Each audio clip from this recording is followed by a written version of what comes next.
Hello friends बायोनी निर्मले तुम्हारे प्रत्येक अभिनंदन जानाई। आगेर क्लासे आमी कार्बोहाइड्रेट एवं प्रोटीन सम्पर्के आलोचना करेছি। तो आजके आमरा आलोचना करब लिपिड सम्पर्के। लिपिड के जेनारेली बला हय माइक्रोमलिक्यूल, कारण लिपिड कोनो रकम पलिमार तैरी करे ना, सुतरां lipid is a type of माइक्रोमलिक्यूल।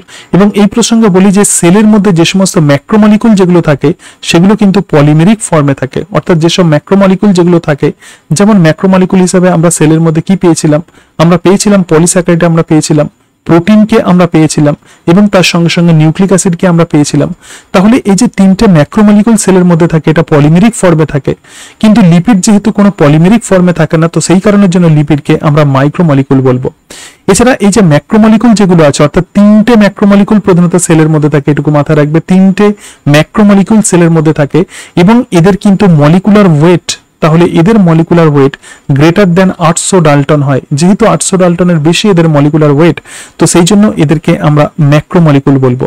কিন্তু লিপিড মাইক্রোমলিক্যুল, এর কারণ লিপিডের মলিকুলার ওয়েট কিন্তু লেস দেন 800 ডাল্টন, এবং সেই কারণের জন্যই লিপিডকে আমরা মাইক্রোমলিক্যুল হিসাবেই ধরবো। কিন্তু লিপিড একটি কনফিউজিং একটি মলিকুল, একটা কনফিউজিং লিপিড প্রধানত বায়োমলিকুল, কারণ লিপিডের মধ্যে প্রধানত দুই রকম প্রপার্টি দেখা যায়। কি রকম? একটা ম্যাক্রোমলিকুলার যেমন প্রপার্টি দেখা যায়, তার সঙ্গে সঙ্গে লিপিডে কিন্তু আমরা মাইক্রোমলিকুলার প্রপার্টিও আমরা দেখতে পাই।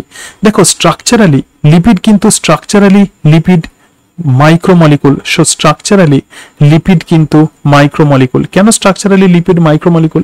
এর কারণটাই হচ্ছে এটা, এর কিন্তু মলিকুলার ওয়েট কিন্তু 800 ডাল্টনের কম, এবং সেই জন্য স্ট্রাকচারালি লিপিড কিন্তু মাইক্রোমলিকুল। আবার যখন আমরা বিভিন্ন বায়োমলিকুলকে যখন আমরা সেপারেট করি এবং এক্সপেরিমেন্টালি যখন বায়োমলিকুলকে আমরা যখন সেপারেট করি, তখন লিপিডকে কিন্তু আমরা অন্যান্য ম্যাক্রোমলিকুলের সঙ্গেই পাবো। তাহলে এক্সপেরিমেন্টালি লিপিড কিন্তু ম্যাক্রোমলিকুল, রাইট? কারণ এই লিপিডকে আমরা অ্যাসিড ইনসলিবল পুলের মধ্যে আমরা পাই। অ্যাসিড ইনসলিবল পুলে প্রধানত আমরা লিপিডকে যেহেতু পাই, তো সেই কারণের জন্য এক্সপেরিমেন্টালি আমরা লিপিডকে আমরা বলতে পারি এরা কিন্তু ম্যাক্রোমলিকুল। অন্যান্য ম্যাক্রোমলিকুলের সঙ্গে অ্যাসিড ইনসলিবল পুলে প্রধানত আমরা লিপিডকে পাই, এবং সেই কারণের জন্যই লিপিডকে এক্সপেরিমেন্টালি ম্যাক্রোমলিকুল বলা হয়। কেন এরকম হয়? যদিও লিপিড প্রধানত মাইক্রোমলিকুল, তবুও কেন এরকম হয়? দেখো, যখন বিভিন্ন বায়োমলিকুলকে যখন সেপারেট করা হয়, তখন কোন একটা পার্টিকুলার টিস্যু আছে এবং এই টিস্যুকে গ্রাইন্ডিং করা হয়। তো গ্রাইন্ডিং করলে কি হবে? গ্রাইন্ডিং করলে সেলও কিন্তু এক্ষেত্রে গ্রাইন্ডিং হবে, অর্থাৎ এক্ষেত্রে পিসে যাবে। সিম্পলি আমরা যদি গ্রাইন্ডিং মানে কি, তাকে আমরা স্ম্যাশড করি, যদি তাকে আমরা স্ম্যাশড করি, তাহলে এক্ষেত্রে এই যে প্লাজমা মেমব্রেন আছে, মানে কোষ পর্দা আছে, তো কোষ পর্দার মধ্যে ছোট ছোট ভেসিকেল তৈরি হবে। কোষ পর্দাগুলো টুকরো টুকরো হয়ে গিয়ে অসংখ্য ভেসিকেল তৈরি করবে, এবং এই ভেসিকেল গুলো প্রধানত অনেকগুলো লিপিড দিয়ে তৈরি হবে। তাহলে লিপিডকে তুমি সিম্পল সিঙ্গেল ফর্মে কিন্তু তুমি পাবে না। যখন কোনো টিস্যুকে স্ম্যাশড করে আমরা বিভিন্ন বায়োমলিকুলকে সেপারেট করতে চাই, তখন লিপিডকে যেহেতু ভেসিকুলার ফর্মে পাই, এবং এই ভেসিকুলার ফর্ম যেহেতু একটা বড় স্ট্রাকচার, এবং সেই কারণের জন্য অ্যাসিড ইনসলিবল পুলের মধ্যে আমরা লিপিডকে পাবো। যদিও লিপিড স্ট্রাকচারালি, যদিও লিপিড কিন্তু মাইক্রোমলিকুল, তবুও আমরা এক্সপেরিমেন্টালি লিপিডকে আমরা ম্যাক্রোমলিকুলের সাথে পাবো। This is very very important. এরপরে আমরা যে অংশ দেখবো, যে লিপিডে কিছু কিছু পোর্শন আমরা সিকোয়েন্সিয়ালি পড়বো। দেখো, আগে প্রথমে কি পড়তে হবে তোমাদেরকে বলে দিই। তো লিপিডের যে অংশগুলো আমরা পড়বো, তো প্রথমে আমরা যেটা দেখবো, তো সেটা হচ্ছে ফ্যাটি অ্যাসিড, এবং তারপরে আমরা যে পোর্শন আমরা যেটা পড়বো, তো সেটা হচ্ছে গ্লিসারল। অর্থাৎ এইরকম ভাবে সিকোয়েন্সিয়ালি যদি পড়ো, তাহলে লিপিড তোমাদের আর কোনো রকম অসুবিধা হবে না। এবং তারপরেই আমরা যেটা পড়বো, তো সেটা হচ্ছে ফ্যাট, মানে ট্রাই অ্যাসাইল গ্লিসারল, এবং তার সঙ্গে সঙ্গে আমরা যেটা দেখবো সেটা হচ্ছে ওয়াক্স, এবং এর সাথে সাথে আমরা পরপর পড়বো এই অংশগুলো, তো সেটাই হচ্ছে ফসফোলিপিড। তো ফসফোলিপিড কাকে বলে, ফসফোলিপিডের স্ট্রাকচার, স্ফিঙ্গোমাইলিন ইত্যাদি এই অংশগুলো দেখবো, এবং সবশেষে আমরা যেটা দেখবো একদম ভেরি ব্রিফ আইডিয়া নেব যেটা, তো সেটি হলো কোলেস্টেরল। এগুলোই প্রধানত ডিফারেন্ট টাইপের লিপিড, এবং তোমাদের এনসিইআরটি-তে প্রধানত এই অংশগুলোই মেনশন করা আছে। তো প্রথমেই আমরা যেটা দেখবো, তো সেটি হলো ফ্যাটি অ্যাসিড, এবং এই ফ্যাটি অ্যাসিডকে কিন্তু বলা হচ্ছে এনসিইআরটি-তে ফ্যাটি অ্যাসিড হলো সিম্পল লিপিড। ফ্যাটি অ্যাসিড হলো সিম্পল লিপিড, অর্থাৎ অন্য কম্পোনেন্ট কোনো ফ্যাটি অ্যাসিডের সঙ্গে লেগে থাকে না। শুধুমাত্র ফ্যাটি অ্যাসিড একটা সিঙ্গেল একটা মলিকুল, একটা কম্পাউন্ড, এবং সেই কারণের জন্য ফ্যাটি অ্যাসিডকে আমরা সিম্পল লিপিড বলবো। এবং এই ফ্যাটি অ্যাসিড কিন্তু সেলের মধ্যে, দেখো, ফ্যাটি অ্যাসিডকে আমরা সেলের মধ্যে আমরা ফ্রি ফর্মে পাবো, অর্থাৎ কেবলমাত্র আমরা ফ্যাটি অ্যাসিড আমরা পাবো কোনো সেলের মধ্যে, কারণ আমরা জানি যে যখন ডাইজেশন হয় তখন লিপিড ভেঙে যায় এবং লিপিড ভেঙে গিয়ে ফ্যাটি অ্যাসিড আর গ্লিসারলে পরিণত হয়। তাহলে সেলের মধ্যে আমরা এই ফ্যাটি অ্যাসিডকে ফ্রি ফর্মে পাবো এবং তার সঙ্গে সঙ্গে ট্রাইগ্লিসারাইড ফর্মেও কিন্তু আমরা এই ফ্যাটি অ্যাসিডকে পাই। তাহলে সেলের মধ্যে দুটো ফর্মে প্রধানত আমরা এই ফ্যাটি অ্যাসিডকে পাবো, একটি হলো ফ্রি ফর্ম এবং আর একটি হলো ট্রাইগ্লিসারাইড বা ট্রাইঅ্যাসাইল গ্লিসারল ফর্মে আমরা প্রধানত এই ফ্যাটি অ্যাসিডকে পাবো। এরপরে যদি আমরা ফ্যাটি অ্যাসিডের স্ট্রাকচার দেখি, দেখো সিম্পলি ফ্যাটি অ্যাসিডের মধ্যে একটা আর গ্রুপ থাকবে এবং তার সঙ্গে সঙ্গে যেহেতু এটা অ্যাসিড তাহলে অবভিয়াসলি এক্ষেত্রে কার্বক্সিল গ্রুপ থাকবে। তাহলে এই যে গ্রুপ আছে এটা হচ্ছে কার্বক্সিল গ্রুপ, মানে এটা হচ্ছে ফাংশনাল গ্রুপ। তাহলে এই ফাংশনাল গ্রুপের জন্যই ফ্যাটি অ্যাসিড প্রধানত অ্যাসিড প্রপার্টি দেখায় এবং এই আর গ্রুপ কিন্তু ডিফারেন্ট হতে পারে। এই আর গ্রুপের লেন্থ অনেক বড় হতে পারে, কখনো কখনো আর গ্রুপ ছোট্ট হবে, আবার কখনো কখনো আর গ্রুপ অনেক বড় হতে পারে। দেখো এই আর গ্রুপ কিন্তু মিথাইল হতে পারে, তাহলে আর গ্রুপ কি হতে পারে? মিথাইল হতে পারে। যদি মিথাইল হয় তাহলে লিপিডকে আমরা কি বলবো? দেখো CH3COOH, তো তাকেই আমরা বলবো অ্যাসিটিক অ্যাসিড। এবং তার সাথে সাথে দেখো এই আর গ্রুপ কিন্তু এক্ষেত্রে ইথাইল গ্রুপ হতে পারে, অর্থাৎ C2H5 হতে পারে, অথবা R group higher number of carbon যুক্ত হতে পারে, মানে অনেক কার্বন যুক্ত এক্ষেত্রে CH2 গ্রুপ হতে পারে, মানে এরকম হতে পারে আর গ্রুপে বিভিন্ন CH2 এরকম হায়ার নাম্বার অফ কার্বন যুক্ত আর গ্রুপ হতে পারে। তাহলে এই জায়গাতে আমরা যেটা দেখলাম যে ফ্যাটি অ্যাসিড যেটা, তো ফ্যাটি অ্যাসিডে অবশ্যই একটা ফাংশনাল গ্রুপ COOH থাকবে এবং তার সঙ্গে সঙ্গে আর গ্রুপ থাকবে এবং আর গ্রুপের লেন্থ কিন্তু ভ্যারি করবে। কখনো কখনো একটি কার্বন যুক্ত হতে পারে, দুটো কার্বন যুক্ত হতে পারে, অথবা দুইয়ের বেশি কার্বন যুক্ত হতে পারে। তাহলে এই যে ফ্যাটি অ্যাসিড আছে, এই ফ্যাটি অ্যাসিডের মধ্যে অবশ্যই ফাংশনাল গ্রুপ কি থাকবে? কার্বক্সিল গ্রুপ থাকবে।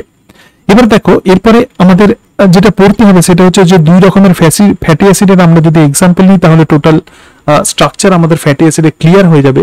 প্রথম টাইপের যে ফ্যাটি অ্যাসিড তো সেটি হলো পামিটিক অ্যাসিড। সুতরাং এনসিইআরটিতে তোমাদের যেরকম ভাবে মেনশন করা আছে আমি সেইভাবেই বলার চেষ্টা করব। দেখো এক্ষেত্রে প্রথম টাইপের যে অ্যাসিড আছে, ফ্যাটি অ্যাসিডের যা স্ট্রাকচার আমাদেরকে দেখতে হবে তো সেটি হলো পামিটিক অ্যাসিড এবং পামিটিক অ্যাসিডের মধ্যে 16টা কার্বন থাকে। তাহলে পামিক অ্যাসিডের মধ্যে কতগুলো কার্বন থাকবে? পামিটিক অ্যাসিডের মধ্যে 16 কার্বন থাকবে। তো তুমি কিভাবে এই পামিটিক অ্যাসিডের স্ট্রাকচারকে তুমি লিখবে?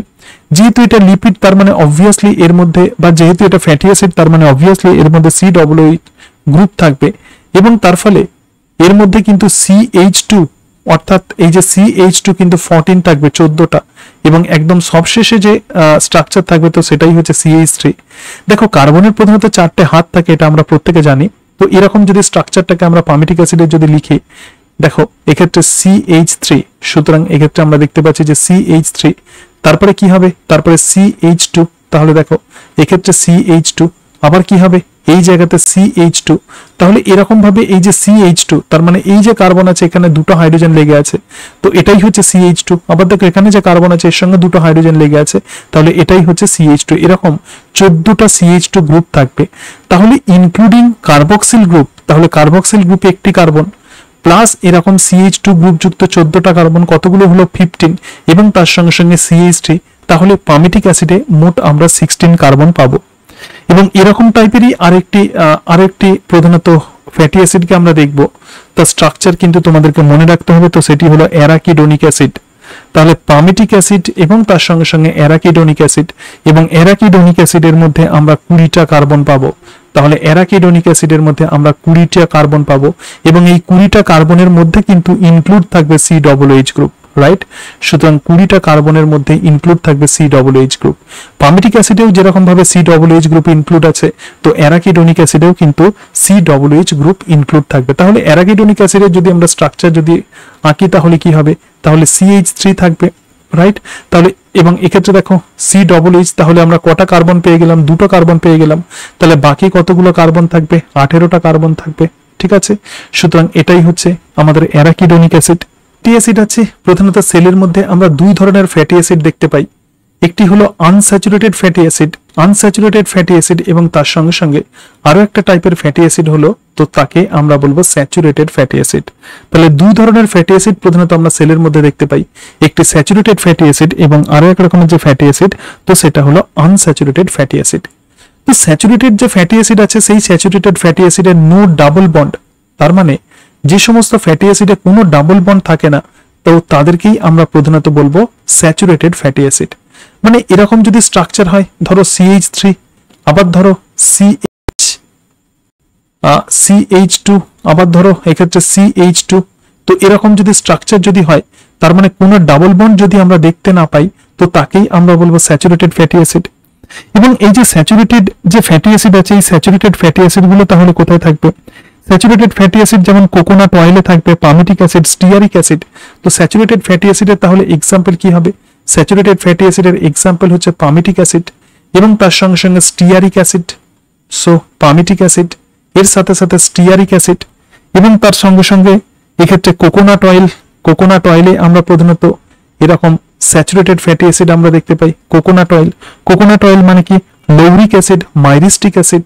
সুতরাং লৌরিক অ্যাসিড এবং তার সাথে সাথে মাইরিস্টিক অ্যাসিড, এগুলো সব হচ্ছে স্যাচুরেটেড ফ্যাটি অ্যাসিড। অর্থাৎ যে ফ্যাটি অ্যাসিডে কোনো ডাবল বন্ড আমরা দেখতে পাবো না, তো তাকেই আমরা বলবো স্যাচুরেটেড ফ্যাটি অ্যাসিড। তাহলে আনস্যাচুরেটেড ফ্যাটি অ্যাসিড আমরা কাকে বলবো? আনস্যাচুরেটেড ফ্যাটি অ্যাসিড হচ্ছে one or more double bond আমরা এক্ষেত্রে দেখতে পাবো। অর্থাৎ এক বা একাধিক ডাবল বন্ড আমরা প্রধানত যে ফ্যাটি অ্যাসিডে দেখতে পাবো, তো তাকেই আমরা বলবো আনস্যাচুরেটেড ফ্যাটি অ্যাসিড। যদি স্ট্রাকচার আঁকি, দেখো একদম সিম্পল স্ট্রাকচার, আমি জাস্ট বোঝানোর জন্য আঁকছি। তাহলে এক্ষেত্রে এরকম ভাবে যদি ডাবল বন্ড থাকে, একটি ডাবল বন্ড থাকতে পারে অথবা একাধিক ডাবল বন্ড থাকতে পারে, রাইট? তাহলে কার্বনের কতগুলো হাত থাকে? কার্বনের প্রধানত 4টে হাত থাকে। এখানটা একটু জাস্ট আমি মুছে দিই। তাহলে দেখো, তো কার্বন যদি আমরা ধরি, এই জায়গাতে কার্বন যেরকম 3টে তার হ্যান্ডস আছে, ঠিক আছে, আর এই দিক দিয়ে একটা যুক্ত হয়ে আছে। আবার দেখো এক্ষেত্রে যদি এই কার্বনটাকে যদি আমরা ধরি, একটি হ্যান্ডস এবং এক্ষেত্রে একটি হ্যান্ডস, হাইড্রোজেন একটা হ্যান্ডস তৈরি করছে আর এই দুটো, তাহলে এই কার্বনে মোট 4টে হ্যান্ডস আমরা পাচ্ছি। তাহলে এক বা একাধিক ডাবল বন্ড যে সমস্ত ফ্যাটি অ্যাসিডে থাকে, তো তাকেই আমরা বলবো আনস্যাচুরেটেড ফ্যাটি অ্যাসিড। এবং আনস্যাচুরেটেড ফ্যাটি অ্যাসিড প্রধানত কোন ধরনের ফ্যাটি অ্যাসিড গুলো আনস্যাচুরেটেড ফ্যাটি অ্যাসিড? যেমন আনস্যাচুরেটেড ফ্যাটি অ্যাসিডের এক্সাম্পল যেগুলো very very important, unsaturated fatty অ্যাসিডের এক্সাম্পল হচ্ছে ওলিক অ্যাসিড। এবং ওলিক অ্যাসিডে দেখো, ওলিক অ্যাসিডে প্রধানত 18টা কার্বন থাকে। ওলিক অ্যাসিডে তাহলে কতগুলো কার্বন থাকবে? 18টা কার্বন। এবং ওলিক অ্যাসিডে কিন্তু একটা ডাবল বন্ড থাকবে। তাহলে ওলিক অ্যাসিডে 18টা কার্বন থাকে এবং ওলিক অ্যাসিডে একটাই ডবল বন্ড থাকে। এছাড়া আরো যে আনস্যাচুরেটেড ফ্যাটি অ্যাসিড আছে, যেমন লিনোলিক অ্যাসিড। ওলিক অ্যাসিড যেমন আনস্যাচুরেটেড ফ্যাটি অ্যাসিড, এর সঙ্গে লিনোলিক অ্যাসিড। তো লিনোলিক অ্যাসিডে প্রধানত 18টা কার্বন থাকবে, এক্ষেত্রেও কিন্তু 18টা কার্বন থাকবে, কিন্তু ডাবল বন্ড কতগুলো থাকবে? কিন্তু এই ক্ষেত্রে কিন্তু ডাবল বন্ড কিন্তু দুটো থাকবে। তাহলে লিনোলিক অ্যাসিড। এরপরে যেটা আছে, তো সেটি হলো linolenic acid. So linolenic acid. এবং লিনোলেনিক অ্যাসিডে 18টা কার্বন থাকবে। কতগুলো কার্বন থাকবে? 18টা কার্বন। এবং ডাবল বন্ডের সংখ্যা কত হবে? 3টে ডাবল বন্ড থাকবে, রাইট? এবং অ্যারাকিডোনিক অ্যাসিড, তাহলে লিনোলিক অ্যাসিড, লিনোলেনিক অ্যাসিড আর যে অ্যাসিড আছে, তো তাকেই আমরা বলবো arachidonic acid. So arachidonic acid, arachidonic অ্যাসিডে 20টা কার্বন থাকবে এবং ডাবল বন্ডের সংখ্যা হবে 4টি। তাহলে 4টি ডাবল বন্ড থাকবে। তাহলে এই যে ফ্যাটি অ্যাসিডকে আমরা দুটো ক্যাটাগরিতে ভাগ করতে পারছি, একটা হচ্ছে স্যাচুরেটেড এবং আর একটা আনস্যাচুরেটেড। স্যাচুরেটেড মানে যখন ফ্যাটি অ্যাসিডের মধ্যে কোনো ডাবল বন্ড থাকে না, তো তাকেই আমরা বলবো স্যাচুরেটেড ফ্যাটি অ্যাসিড। যেমন palmitic acid, stearic acid, lauric acid, myristic acid, so they are saturated fatty acid. কিন্তু আনস্যাচুরেটেড ফ্যাটি অ্যাসিড মানে কি? এক বা একাধিক ডাবল বন্ড থাকবে। Oleic acid, linoleic acid, linolenic acid, arachidonic acid. এবং এই জায়গাতে একটি অত্যন্ত গুরুত্বপূর্ণ টার্ম আছে, যে সমস্ত ফ্যাটি অ্যাসিডে 2 বা তার বেশি ডাবল বন্ড থাকে, তো তাদেরকে আমরা বলবো পলি আনস্যাচুরেটেড ফ্যাটি অ্যাসিড। তো তাদেরকে বলা হয় পলি আনস্যাচুরেটেড ফ্যাটি অ্যাসিড, বা এদেরকে শর্টে বলা হয় PUFA, polyunsaturated fatty acid, বা এদেরকে আমরা বলবো পুফা, রাইট?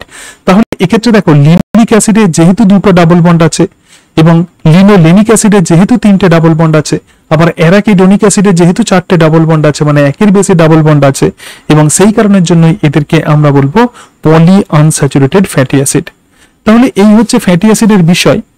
এছাড়া আরো এক রকমের সিম্পল লিপিড আছে। আমি তোমাদের যেরকম সিকোয়েন্স আমি মেনটেন করতে বলেছিলাম, তাহলে ফ্যাটি অ্যাসিডে কোন কোন অংশগুলো পড়তে হবে আমরা দেখলাম। তো এরপরে আমরা যেটা পড়বো, যে সেকেন্ড টাইপের যে সিম্পল লিপিড, তো তার নাম হচ্ছে গ্লিসারল। তাহলে এবার আমরা যেটা পড়বো, তো সেটা হচ্ছে গ্লিসারল। তাহলে ফ্যাটি অ্যাসিডের স্ট্রাকচার আমরা দেখলাম। কিছু কিছু ফ্যাটি অ্যাসিডের স্ট্রাকচার তোমাদেরকে মাথায় রাখতে হবে, যেগুলো আমি লিখলাম একদম টোটালি এনসিইআরটি বেসড, আমি তোমাদেরকে বলার চেষ্টা করছি। এবং তার সঙ্গে সঙ্গে আমরা দেখলাম যে দুই রকমের ফ্যাটি অ্যাসিড হয়, একটা স্যাচুরেটেড এবং আরো এক রকমের যে ফ্যাটি অ্যাসিড, তো সেটাই হলো আনস্যাচুরেটেড ফ্যাটি অ্যাসিড। তো এবার আমরা যেটা দেখবো তো সেটা হচ্ছে গ্লিসারল। গ্লিসারল কিন্তু another type of simple lipid, তাহলে গ্লিসারলও কিন্তু এক রকমের simple lipid, right? So this is another type of simple lipid এবং গ্লিসারলকে বলা হয় ট্রাইহাইড্রক্সিপ্রোপেন। গ্লিসারলকে বলা হয় ট্রাইহাইড্রক্সি, অর্থাৎ এক্ষেত্রে তিনটে OH গ্রুপ থাকবে। So glycerol is also called as trihydroxypropane. আমরা যদি গ্লিসারল যদি আমরা স্ট্রাকচার যদি আমরা ধরি, যেহেতু এক্ষেত্রে OH গ্রুপ থাকে এবং সেই কারণের জন্য এই গ্লিসারল কিন্তু এক রকমের অ্যালকোহল। দেখো এর যদি স্ট্রাকচার আমরা ধরি তাহলে কি হবে, এটা হচ্ছে গ্লিসারল, CH2OH থাকবে এবং তার সঙ্গে সঙ্গে দেখো এই জায়গাতে CHOH থাকবে, রাইট? আবার এক্ষেত্রে দেখো এই জায়গাতে আমরা পাবো CH2OH। অর্থাৎ এই প্রসঙ্গে একটুখানি বলি, এই যে CH2 আর CH কেন এখানে আমরা লিখলাম, দেখো প্রথমত যখন কোনো অর্গানিক মলিকুলের আমরা যখন স্ট্রাকচার লিখবো, কার্বনের 4টে হাত থাকে। যেহেতু কার্বনের 4টে যোজ্যতা, তো সেই জন্য কার্বন 4টে বন্ড তৈরি করে। এই 4টে বন্ডকে আমরা বলবো কার্বনের হাত। তাহলে প্রথম স্ট্রাকচারটাকে যদি আমরা ধরি, দেখো তাহলে এটা কার্বনের একটা হাত, কতগুলো হাইড্রোজেন আছে? দুটো, ঠিক আছে? তাহলে এটা একটা হাত তৈরি হয়ে গেল, দুটো হাত তৈরি হয়ে গেল। আবার এদিকে একটা হাত হলো, আবার এদিকে একটা হাত হলো, ঠিক আছে, যার সঙ্গে CH লেগে থাকবে। তাহলে আমরা এই কার্বনের আমরা 4টে হ্যান্ডস পেয়ে গেলাম। আবার এই ক্ষেত্রে দেখো এই কার্বনটাকে যদি ধরো তাহলে এদিকে H আছে আর এদিকে OH আছে, তাহলে এই কার্বনের কতগুলো হ্যান্ডস আমরা পেলাম? 1 2 3। আবার নিচের দিকে আর একটা হ্যান্ডস আমরা পেয়ে যাব। তাহলে এই নিচের দিকে দেখো এই জায়গাতে তাহলে কি পাবো? CH2OH, right? তাহলে কার্বনের 4টে করে হ্যান্ডস পাচ্ছে। So this is a structure of glycerol. তাহলে গ্লিসারলের স্ট্রাকচার এরকম হতে পারে অথবা এরকমও তুমি লিখতে পারো। তো এটাই হচ্ছে গ্লিসারলের স্ট্রাকচার। এবং গ্লিসারল এক রকমের সিম্পল লিপিড এবং যেহেতু 3টে OH গ্রুপ থাকে এবং সেই কারণের জন্য এই গ্লিসারলকে আমরা ট্রাইহাইড্রক্সিপ্রোপেন আমরা বলবো। এবং বিভিন্ন লিপিড, প্রধানত বিভিন্ন লিপিডে তাহলে আমরা কি দেখলাম, যে দুই ধরনের সিম্পল লিপিড দেখলাম, একটা হচ্ছে ফ্যাটি অ্যাসিড এবং আর একটা হচ্ছে গ্লিসারল। তাহলে দেখো ডিফারেন্ট লিপিডে বিভিন্ন লিপিড আছে, আমাদের বডিতে বিভিন্ন লিপিড আছে। তো ডিফারেন্ট লিপিডে আমরা কিন্তু এই দুটো সিম্পল লিপিড আমরা পাই। তাহলে ফ্যাটি অ্যাসিডও পাবো এবং তার সঙ্গে সঙ্গে গ্লিসারল পাবো। অনেক লিপিড আছে যারা প্রধানত ফ্যাটি অ্যাসিড এবং গ্লিসারল দিয়ে প্রধানত তৈরি হয় এবং এক্ষেত্রে fatty acid are found esterified with glycerol. এক্ষেত্রে ফ্যাটি অ্যাসিড কি হবে? Fatty acid esterified with glycerol. Fatty acid কিন্তু গ্লিসারলের সঙ্গে এস্টারিফাইড হয়ে যাবে, এস্টারিফাইড উইথ গ্লিসারল। তাহলে এই এস্টারিফাইড মানেটা কি? What is the meaning of this esterified? এটুকু মাথায় রাখবে, যখন কোনো OH গ্রুপের সঙ্গে যখন কোনো COOH গ্রুপ অর্থাৎ অ্যালকোহলের সঙ্গে যখন অ্যাসিড রিঅ্যাকশন করে, তো তার ফলেই কিন্তু এস্টার বন্ড তৈরি হয়। তাহলে এক্ষেত্রে আমরা দেখতে পাচ্ছি যে অ্যালকোহল আর এটা হচ্ছে অ্যাসিড। তো অ্যাসিড আর অ্যালকোহল যখন নিজেদের মধ্যে রিঅ্যাকশন করে, তার ফলেই কিন্তু এস্টার বন্ড তৈরি হয়। তাহলে এই জায়গাতেই যে গ্লিসারল আছে, গ্লিসারলের স্ট্রাকচার আমরা কি লিখলাম? গ্লিসারলের স্ট্রাকচার আমরা CH2 এইভাবে আমরা লিখেছি, CH এবং তার সঙ্গে এক্ষেত্রে আমরা লিখেছি যে CH2OH। তো এই জায়গাতে দেখো এই OH গ্রুপ, অর্থাৎ এক্ষেত্রে যে আমরা যে OH গ্রুপ আমরা লিখেছি, তো এই OH গ্রুপ যখন অ্যাসিড গ্রুপের সঙ্গে বা কার্বক্সিল গ্রুপের সঙ্গে যখন রিঅ্যাকশন করে, আমি H, তাহলে দেখো এই জায়গাতে যখন COOH এর OH গ্রুপ যখন বেরিয়ে যাচ্ছে, অর্থাৎ জল যখন বেরিয়ে যাচ্ছে, তখন কি হবে? তখন এই ফ্যাটি অ্যাসিড তখন কিন্তু বা এই গ্লিসারল তখন কিন্তু ফ্যাটি অ্যাসিডের সঙ্গে যুক্ত হবে এবং তার ফলে কেমন স্ট্রাকচার হবে? গ্লিসারলের 3টে OH গ্রুপই যখন ফ্যাটি অ্যাসিডের সঙ্গে যুক্ত হবে, কেমন স্ট্রাকচার হবে? দেখো এগুলো হচ্ছে গ্লিসারলের অক্সিজেন। আবার আমরা যদি ফ্যাটি অ্যাসিড যদি আমরা ধরি, তো ফ্যাটি অ্যাসিডে আমরা কি দেখেছিলাম? তো ফ্যাটি অ্যাসিডে তাহলে দেখো এই যে COOH গ্রুপ এটা রিঅ্যাকশন করে গেছে, COOH গ্রুপের OH বেরিয়ে গেছে, তার ফলে কোনটা পড়ে আছে? CO, মানে কার্বনিল গ্রুপ এক্ষেত্রে পড়ে আছে। তাহলে এই জায়গাতে আমরা C+O আমরা পাবো এবং তার সঙ্গে সঙ্গে আমরা জানি যে ফ্যাটি অ্যাসিডের মধ্যে R গ্রুপ থাকবে, সুতরাং এক্ষেত্রে R1। আবার দেখো এই জায়গাতে আমরা C+O, আবার কি পাচ্ছি? আমরা R2 পাচ্ছি। আবার এই জায়গাতে দেখো C+O, আবার এটা কি পাচ্ছি? আমরা R3 পাচ্ছি। তাহলে এই যে ফ্যাটি অ্যাসিড এবং গ্লিসারল দিয়ে তৈরি এই যে কম্পোনেন্ট, অর্থাৎ একটা গ্লিসারলের সঙ্গে আমরা দেখতে পাচ্ছি, তাহলে এই জায়গাতে দেখো সিঙ্গেল গ্লিসারল, 1 গ্লিসারল প্লাস 3টে ফ্যাটি অ্যাসিড, অর্থাৎ একটি গ্লিসারলে যেহেতু তিনটে OH গ্রুপ আছে, তাই সেই কারণের জন্য এই তিনটে OH গ্রুপের সঙ্গে কিন্তু তিনটে ফ্যাটি অ্যাসিড রিঅ্যাকশন করবে, অর্থাৎ একটা গ্লিসারল প্লাস তিনটে ফ্যাটি অ্যাসিড, এই যে স্ট্রাকচার, তো এই স্ট্রাকচারকেই আমরা বলবো ট্রাই অ্যাসাইল গ্লিসারল। তাহলে এই স্ট্রাকচারকেই আমরা বলবো triacylglycerol. So this is called as triacylglycerol, বা একেই বলা হয় ট্রাইগ্লিসারাইড। তো একেই আমরা বলবো ট্রাইগ্লিসারাইড, রাইট? তাহলে দেখো, ফ্যাটি অ্যাসিড হলো একটা টাইপের সিম্পল লিপিড এবং তার সঙ্গে সঙ্গে গ্লিসারল একটা সিম্পল লিপিড, এবং ম্যাক্সিমাম সময়ে এই গ্লিসারল ফ্যাটি অ্যাসিডের সঙ্গে কম্বাইন্ড থাকে, এবং যখন একটি গ্লিসারলের সঙ্গে একটি ফ্যাটি অ্যাসিড যুক্ত থাকে তখন তাকে বলে মনোঅ্যাসাইল গ্লিসারল। যদি দুটো ফ্যাটি অ্যাসিড একটি গ্লিসারলের সঙ্গে কম্বাইন্ড থাকে তো তখন তাকে আমরা বলবো ডাই অ্যাসাইল গ্লিসারল। আর এই জায়গাতে দেখো, তিনটে ফ্যাটি অ্যাসিড যেহেতু একটি গ্লিসারলের সঙ্গে যুক্ত হয়ে আছে, তো সেই জন্যই একে আমরা বলবো ট্রাই অ্যাসাইল গ্লিসারল, এবং এই ট্রাই অ্যাসাইল গ্লিসারলকেই বলা হয় ফ্যাট, এবং এই ট্রাই অ্যাসাইল গ্লিসারলকেই আমরা বলবো ফ্যাট। তাহলে লিপিড কিন্তু ডিফারেন্ট রকমের হতে পারে, তার মধ্যে fat is a one type of lipid. তাহলে ফ্যাট হলো এক রকমের লিপিড, রাইট? এরপরে দেখো, এই যে ফ্যাট তাহলে আমরা দেখলাম, তাহলে ফ্যাটের মধ্যে আমরা কি দেখলাম? একটি গ্লিসারলের সঙ্গে প্রধানত তিনটে ফ্যাটি অ্যাসিড লেগে থাকে, তো তাকেই আমরা বলবো ফ্যাট, এবং এই ফ্যাট কিন্তু দুই ধরনের হতে পারে। সুতরাং ফ্যাটি অ্যাসিড যেহেতু দুই ধরনের হতে পারে, তাহলে অবভিয়াসলি ফ্যাটও কিন্তু দুই ধরনের হবে। তাহলে ফ্যাট দুই ধরনের হতে পারে, একটা স্যাচুরেটেড ফ্যাট হতে পারে, তার সঙ্গে সঙ্গে ফ্যাট কেমন হতে পারে? ফ্যাট হতে পারে আনস্যাচুরেটেড ফ্যাট। তোমরা অনেক সময় এই টার্ম শুনে রাখবে যে স্যাচুরেটেড ফ্যাট এবং তার সঙ্গে সঙ্গে আনস্যাচুরেটেড ফ্যাট কোনটা ক্ষতিকর ইনটেক করা এবং কোনটা প্রধানত আমাদের বেনিফিশিয়াল এফেক্ট দেয়, তো এই সম্পর্কে তোমরা শুনে থাকবে আর কি। তাহলে এক্ষেত্রে দেখো,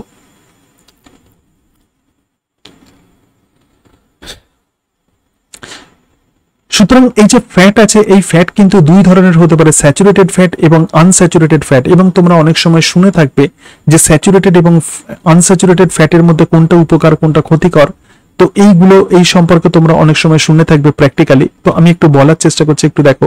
তাহলে ফ্যাট হচ্ছে স্যাচুরেটেড ফ্যাট। তো স্যাচুরেটেড ফ্যাট আমরা কাকে বলবো? স্যাচুরেটেড ফ্যাট হচ্ছে সেটাই যে ফ্যাটের ফ্যাটি অ্যাসিডে নো ডাবল বন্ড, যে সমস্ত ফ্যাটের ফ্যাটি অ্যাসিডে কোনো ডাবল বন্ড নেই, তো তাকেই আমরা বলবো স্যাচুরেটেড ফ্যাট। আর যে সমস্ত ফ্যাটের ফ্যাটি অ্যাসিডে প্রধানত ডাবল বন্ড থাকে, তো তাকেই আমরা বলবো আনস্যাচুরেটেড ফ্যাট। তাহলে এই জায়গাতে আনস্যাচুরেটেড ফ্যাটি অ্যাসিড থাকবে, ট্রাই অ্যাসাইল গ্লিসারলে আনস্যাচুরেটেড এক্ষেত্রে ফ্যাটি অ্যাসিড থাকবে। তো স্যাচুরেটেড ফ্যাটের তাহলে এক্সাম্পল কি হবে? This is very very important. Saturated ফ্যাটের যে এক্সাম্পল আছে দেখো, স্যাচুরেটেড ফ্যাট প্রধানত animal fat, generally animal fat গুলো জেনারেলি স্যাচুরেটেড ফ্যাট হয়। তাহলে এনিম্যাল ফ্যাট প্রধানত আমাদের ক্ষতি করে, বিভিন্ন রকমের হার্ট ডিজিজ করায়, আথারোস্ক্লেরোসিস প্লাস আরো ডিফারেন্ট টাইপের প্রধানত হার্ট ডিজিজের জন্য এই স্যাচুরেটেড ফ্যাট দায়ী। তাহলে মেনলি এই এনিম্যাল ফ্যাট প্রধানত স্যাচুরেটেড ফ্যাট হিসেবে কাজ করে। তো এনিম্যাল ফ্যাট প্রধানত স্যাচুরেটেড ফ্যাট হিসেবে কাজ করে এবং রুম টেম্পারেচারে এরা প্রধানত সলিড থাকে। সুতরাং fat made by saturated fatty acid are called as saturated fat. তাহলে যেমন স্যাচুরেটেড এনিম্যাল ফ্যাট, যেমন এক্সাম্পল দিতে পারে লার্ড হতে পারে, তার সঙ্গে সঙ্গে বাটার হতে পারে। তাহলে লার্ড, বাটার এগুলো প্রধানত স্যাচুরেটেড ফ্যাটের এক্সাম্পল। এবং তার সঙ্গে সঙ্গে দেখো, আনস্যাচুরেটেড যে ফ্যাট দেখলে, আনস্যাচুরেটেড ফ্যাটে প্রধানত আনস্যাচুরেটেড ফ্যাটি অ্যাসিড থাকে। এবং তার সঙ্গে সঙ্গে আনস্যাচুরেটেড ফ্যাটের তাহলে এক্সাম্পল কি হবে? বিভিন্ন আমরা ধরতে পারি যে বিভিন্ন প্ল্যান্টসের যে ফ্যাটস আছে, এবং তার সঙ্গে সঙ্গে ফিশ অয়েল, তো বা ফিশ ফ্যাট, মাছের যে ফ্যাট থাকে বা ফিশ ফ্যাট এক্ষেত্রে, বা ফিশ অয়েল বা ফিশ ফ্যাট প্রধানত আনস্যাচুরেটেড ফ্যাট। এবং এই জায়গাতে এই যে স্যাচুরেটেড যে ফ্যাট আছে দেখো, যেটা তোমাদের বলছিলাম যে এই স্যাচুরেটেড ফ্যাট কিন্তু সলিড এট রুম টেম্পারেচার। তাহলে এটাকে আমরা বলবো সলিড এট রুম টেম্পারেচার। নর্মাল রুম টেম্পারেচারে প্রধানত এই স্যাচুরেটেড ফ্যাট কিন্তু সলিড থাকে। আর এই যে আনস্যাচুরেটেড ফ্যাট আছে, এই আনস্যাচুরেটেড ফ্যাট হলো লিকুইড ইন রুম টেম্পারেচার, অর্থাৎ সাধারণ তাপমাত্রায়, ঘরের সাধারণ তাপমাত্রায় এরা প্রধানত লিকুইড থাকে। তাহলে এই জায়গাতে ফ্যাট কিন্তু দুই ধরনের হতে পারে। দেখো, একটা সলিড হতে পারে এবং একটা লিকুইড হতে পারে। এবং লিকুইড যে ফ্যাট, যেটা রুম টেম্পারেচারে লিকুইড থাকে, তো জেনারেলি তাকেই আমরা বলবো অয়েল।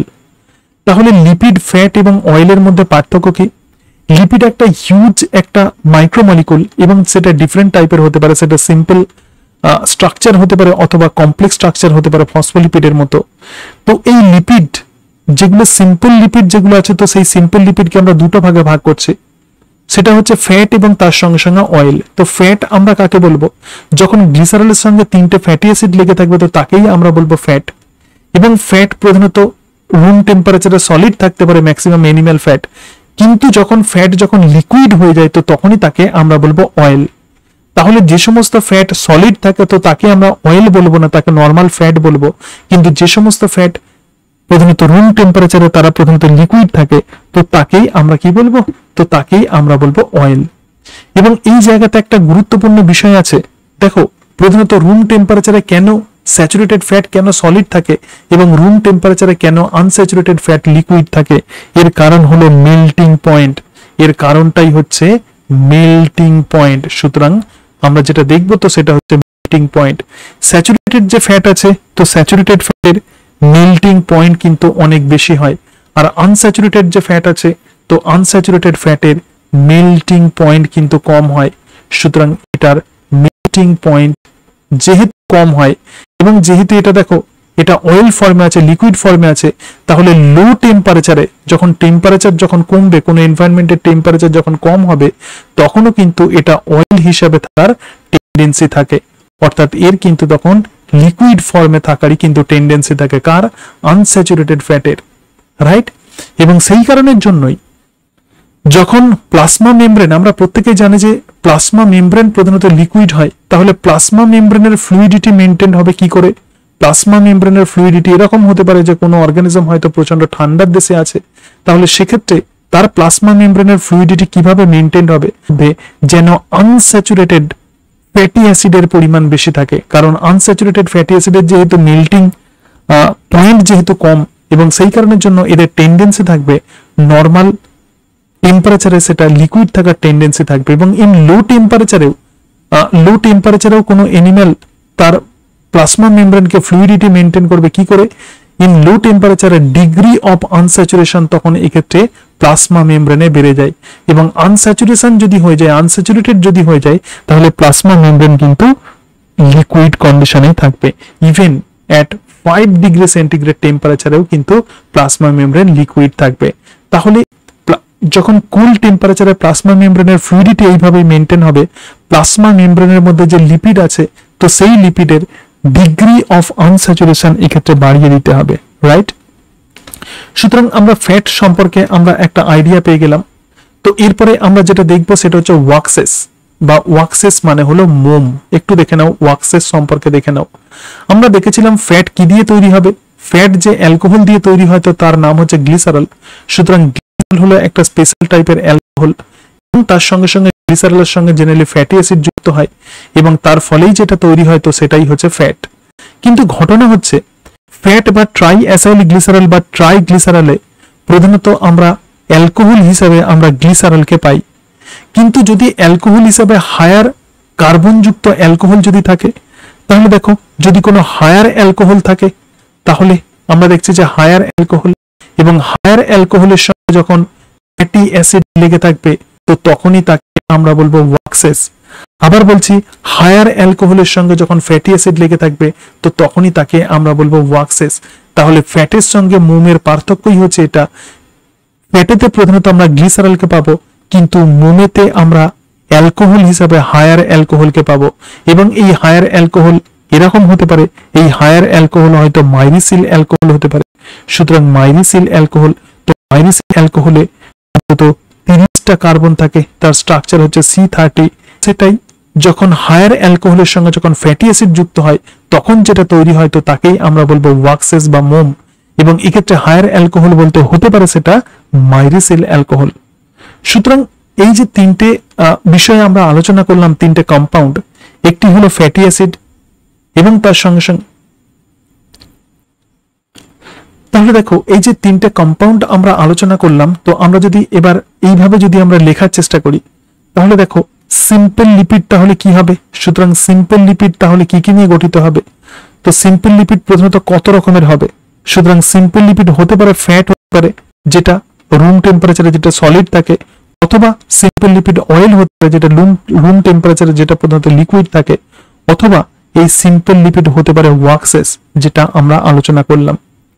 তো এরপরে আমরা যেটা দেখবো সেটা হচ্ছে কম্পাউন্ড লিপিড, এবং সেই কম্পাউন্ড লিপিড হলো ফসফোলিপিড। তোমরা প্রত্যেকেই জানো যে প্লাজমা মেমব্রেনের মধ্যে কিন্তু ফসফোলিপিড থাকে। ধরে রাখো এক্ষেত্রে প্লাজমা মেমব্রেন আছে এবং প্লাজমা মেমব্রেনের আউটার লিফলেটে থাকে ফসফাটাইডিল কোলিন, এবং তার সঙ্গে সঙ্গে আউটার লিফলেটে থাকবে স্ফিনগোমাইলিন। আবার প্লাজমা মেমব্রেনের ইনার লিফলেটে আমরা 3 রকমের ফসফোলিপিড দেখতে পাই। ফসফাটাইডিল সেরিনকে দেখতে পাই, ফসফাটাইডিল ইথানল অ্যামিন দেখতে পাই, এবং ফসফাটাইডিল ইনোসিটল দেখতে পাই। এর সঙ্গে সঙ্গে কোলেস্টেরল কিন্তু 2 লিফলেটেই থাকে। তো কোলেস্টেরল আমি আলোচনা করব কোলেস্টেরল সম্পর্কে। তো কোলেস্টেরল কিন্তু 2টো লিফলেটেই থাকে। সুতরাং প্লাজমা মেমব্রেনের আউটার এবং ইনার লিফলেটে যেহেতু এই ফসফোলিপিডের কম্পোজিশন যেহেতু ভ্যারি করে, তো একেই বলা হয় asymmetry of plasma membrane. So this is called asymmetry of plasma membrane. Phospholipid কিন্তু এক রকমের কম্পাউন্ড লিপিড। দেখো ফসফোলিপিড কিন্তু এক রকমের কম্পাউন্ড লিপিড, অর্থাৎ এটা শুধুমাত্র কার্বন হাইড্রোজেন দিয়ে গঠিত হবে সেরকম নয়, এছাড়া আরো অন্যান্য স্ট্রাকচার কিন্তু আমরা এই ফসফোলিপিডে আমরা পাই। সুতরাং ফসফোলিপিড হচ্ছে একটা কম্পাউন্ড যার মধ্যে নাইট্রোজেনাস বেস এবং ফসফরাস প্রেজেন্ট। তাহলে এক্ষেত্রে এই ফসফোলিপিডের মধ্যে নাইট্রোজেনাস বেস যেমন থাকবে, তার সঙ্গে সঙ্গে ফসফরাস এক্ষেত্রে থাকবে। ফসফোলিপিড মানে ফ্যাটি অ্যাসিড প্লাস তার সঙ্গে সঙ্গে অ্যালকোহল। তাহলে ফ্যাটি অ্যাসিড হতে পারে এবং অ্যালকোহল হতে পারে, এবং তার সঙ্গে সঙ্গে নাইট্রোজেনাস বেস থাকবে, এবং তার সঙ্গে সঙ্গে ফসফরাস থাকবে। অর্থাৎ ফসফরাইলেটেড নাইট্রোজেনাস বেস যখন আমরা সিম্পল লিপিডের মধ্যে আমরা যখন পেয়ে যাব, তো তখনই তাকে আমরা বলবো ফসফোলিপিড। এবং সেই কারণের জন্যই ফসফোলিপিড হচ্ছে একটা কম্পাউন্ড লিপিড, এবং এর মধ্যে নাইট্রোজেনাস বেস ফসফরাইলেটেড কন্ডিশনে থাকে। তো এই যে ফসফোলিপিড আছে, এই ফসফোলিপিডের মধ্যে ফ্যাটি অ্যাসিড যেমন থাকবে, তো সেটা ঠিক আছে, কিন্তু ফ্যাটি অ্যাসিড অতটা প্রবলেম ক্রিয়েট করবে না।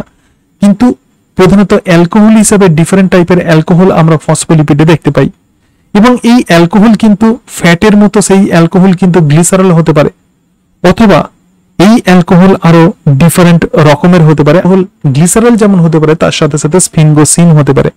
স্ফিনগোসিন কি? স্ফিনগোসিন হচ্ছে লং চেইন অ্যালকোহল। তো আমরা গ্লিসারলে কি দেখেছিলাম? গ্লিসারলে আমরা 3টে কার্বন যুক্ত একটা শর্ট চেইন অ্যালকোহল দেখেছিলাম। It was a very short chain alcohol.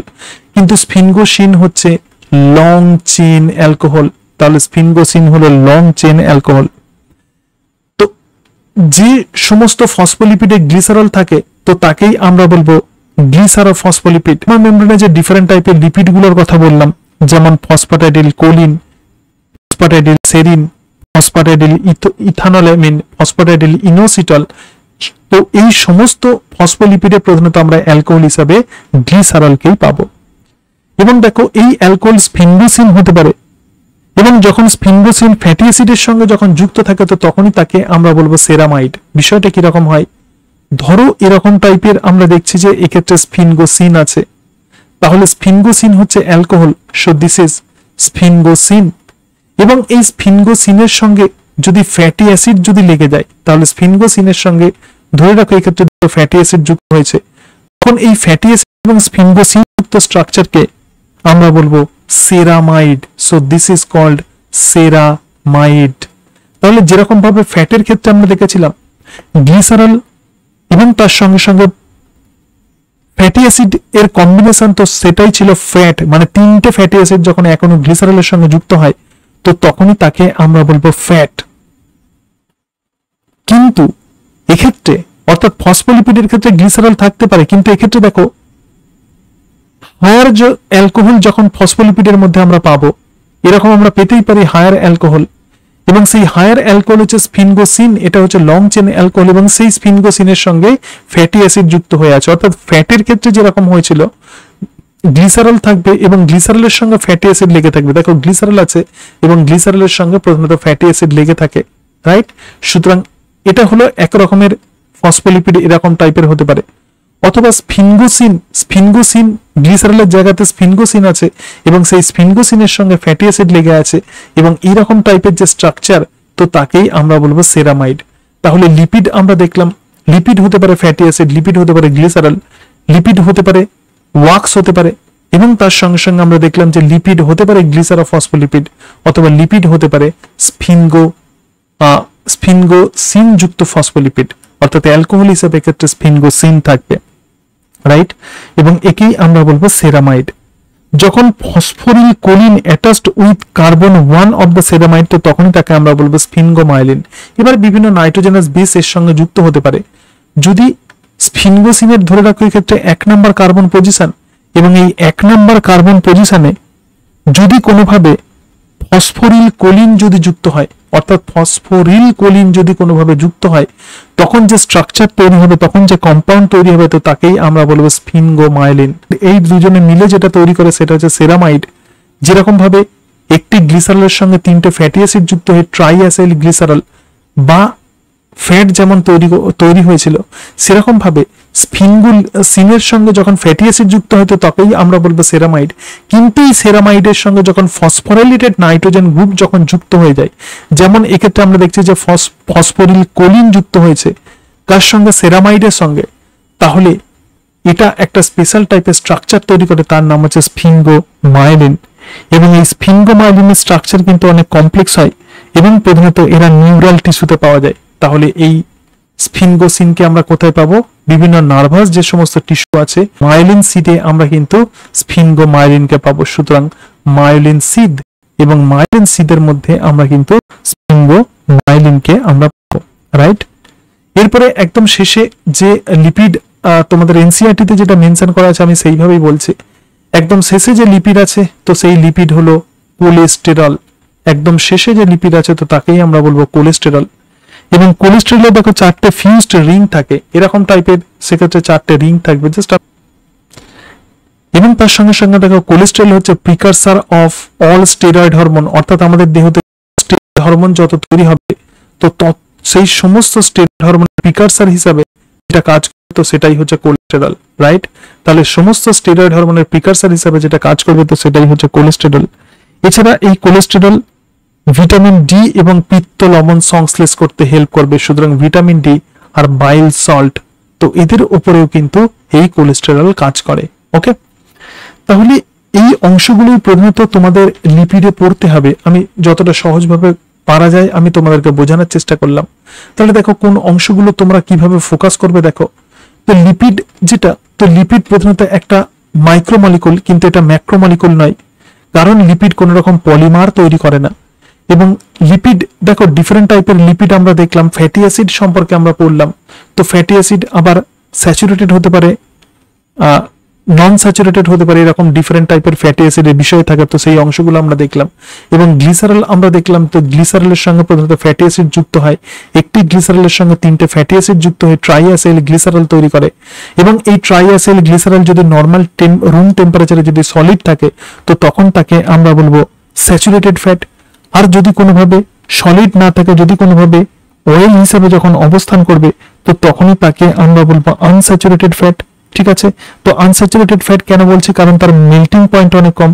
R saturated fat এই কারণের জন্য বলছে কারণ তার মেল্টিং পয়েন্ট কিন্তু অনেকটাই বেশি। এরপরে দেখলাম যে ফসফোলিপিড, বিশেষত সেরামাইড সম্পর্কে আইডিয়া রাখবে। What is the ceramide? তো এই অংশগুলো এবং স্ফিনগোমাইলিনে প্রধানত কোন টাইপের লিপিড থাকে। একদম শেষে যেটা আছে সেটা হচ্ছে কোলেস্টেরল। কোলেস্টেরল থেকে প্রধানত আমরা বিভিন্ন টাইপের স্টেরয়েড হরমোন, ভিটামিন ডি এবং বাইল সল্ট আমরা পেয়ে থাকি, রাইট। তো আজকে তাহলে এই পর্যন্তই। এর পরের দিন আমরা আলোচনা করব নিউক্লিক অ্যাসিড সম্পর্কে। So thank you and that's it.